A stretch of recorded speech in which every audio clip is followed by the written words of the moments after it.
Hello and welcome to PDGA Europe Talks, a new show which will cover some of the most exciting topics in European disc golf. My name is Sindre Håker and I will be your host today in this episode where we are going to take a closer look at the newly launched PDGA Europe Competition Grant Program. To help us understand what it's all about, I'm glad to be joined by Matej Verl. Welcome, Matej.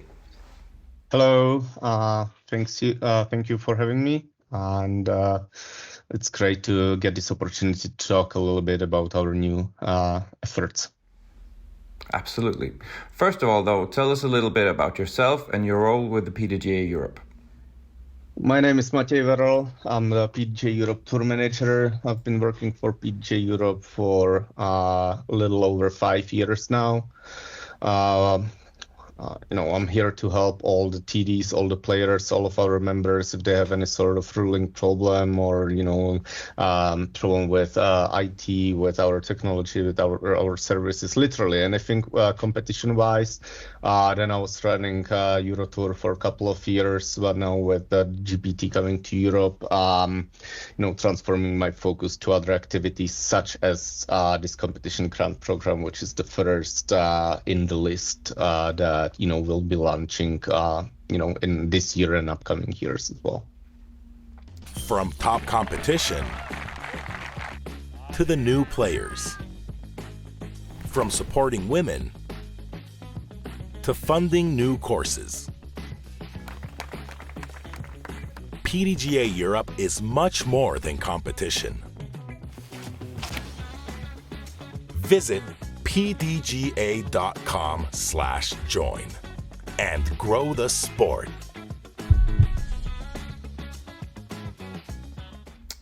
Right. Okay, first question. The PDGA Europe Competition Grant Program. What is it and what's its purpose?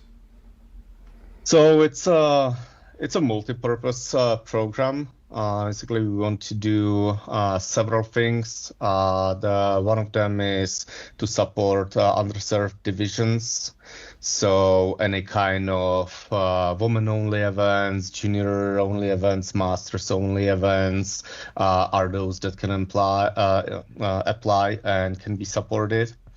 Then the other area that we want to cover with this one is these are like local tours, let's call it, but it's for example, there's a Baltic tour that's been running for, I believe, some 6 years now, and it's a tour for Estonia, Lithuania, and Latvia, and I think that's a great project because players can join and travel a little bit. Those 1,000 players or 980 that want to get there, they don't only play in their country, but they meet more players, and it's a great.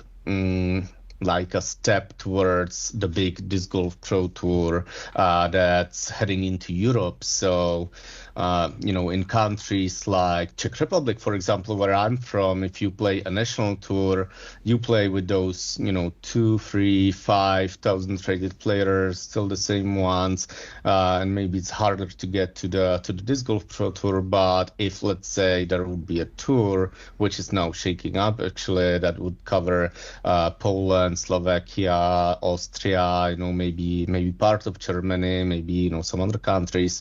All of a sudden you've got 15, 16, 20,000 rated players and you improve much better to get there. So this is the other area that we want to try to support, and sort of the idea would be to build, let's say, a little bit of a network of these tours in Europe that would cover multiple countries.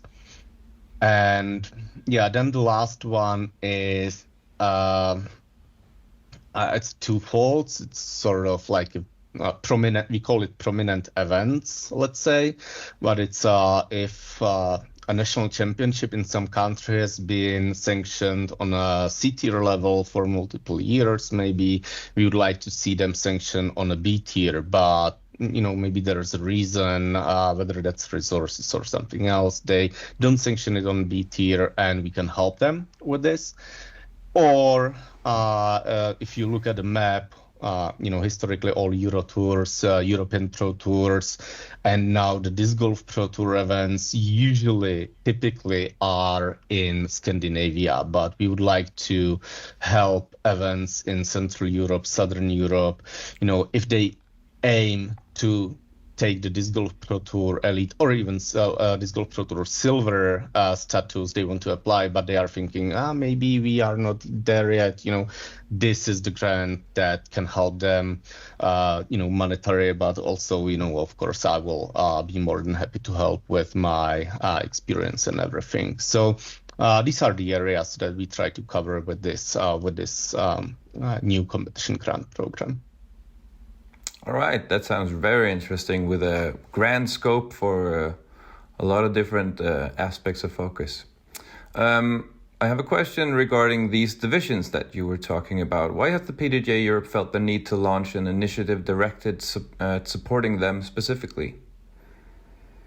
Well, PDGA's membership is I think around 9% is female and 91% is male. And, obviously we would like to improve these statistics to invite more female to play here if I, focus on the female division. But, generally speaking, it's that the tournament directors, for them it's easier to focus to offer more divisions for the let's say mixed divisions, right? MPO, or then a lot of times you can see on one tournament to have MPO division, MA1, MA3, MA4, let's say, but then only MP40 and FPO. And, so the masters divisions, they don't have too many, divisions to play in. Women, they don't have too many divisions to play in. And sometimes, there's a player and, he's got a wife or a girlfriend and they would like that. They sort of are interested in playing disc golf, but maybe they think, but there's, all the women play in the FPO. Only if there was a FA3, maybe I would compete because that's more on my level. And so all these questions, all these things, it's we'd like to help the TDs to maybe start thinking, start opening more divisions, just make it more welcoming, more affordable, more appealing for female masters and juniors to come and compete. You don't see, juniors 12 division too often. So we'd like to maybe, say, hey, there's a grant if you really want to open multiple juniors divisions, you are more than welcome to apply. And actually the description, so we were thinking about this, that, in Finland you can run I was talking about women only event, but, it's hard for you to do that in Italy or Spain, because then you get 4 competitors and that's not even a tournament. So it's also in these less developed countries, it's just more focus on those divisions. That's it. That's enough. You don't have to have juniors only tournament, but if it's in these countries, you can come and say, look, I'd like to open more juniors divisions. I'd like to give them better player packs. I want to do a little bit of, maybe going to, do some marketing in schools and invite them, but I need help with that. I want to do this, but I don't have resources to do that. And that's where the competition grant program kicks in. Yeah, sounds very, very interesting. In your own words, what will it take for the competition grant program to be successful? Well, so I sort of told you all these ideas now, and we'll have to obviously evaluate after the first year. It's a big unknown, so it will depend on what kind of.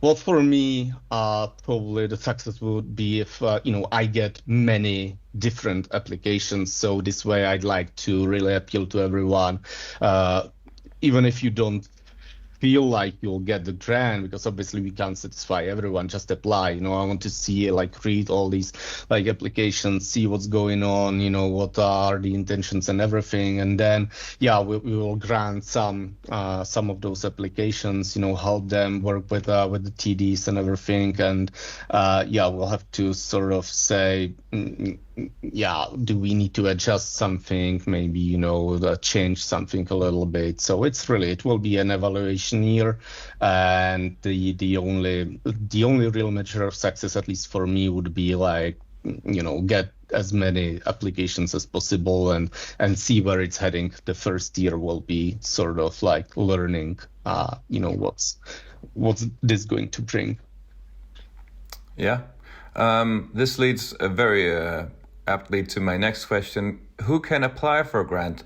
You were talking about all these aspects of focus that the grant will possibly subside to. So a lot of possible applications coming your way, but who are this grant program for? I mean, it could be pretty much anyone. So it's the tournament directors primarily, but obviously, a lot of times the club is organizing the tournament, so it can be clubs, it can even be companies, because the especially like the international tours, that will not be like one person, maybe it will be club, maybe it will be a company. So it really depends who wants to run the project, and whoever comes with the idea, and then we'll obviously figure out who is the main organizer and who is going to sign the contract, because obviously for all these we will have sign paper contracts, so we need to just identify who's that, but it's not really like limited that someone couldn't apply, so if anyone comes with a good idea that's worth supporting, it's just about figuring who's the formal entity running the event. Yeah, so this is a grant program designed for both the grassroots clubs and the TDs there, as well as the TDs of international tours, right? Yeah, absolutely.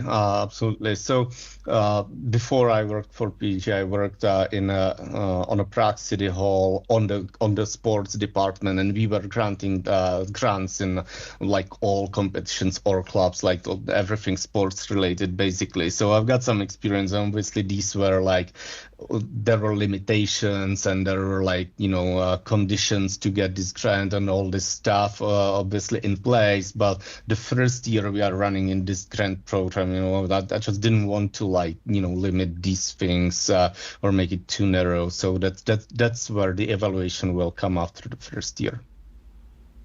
Right.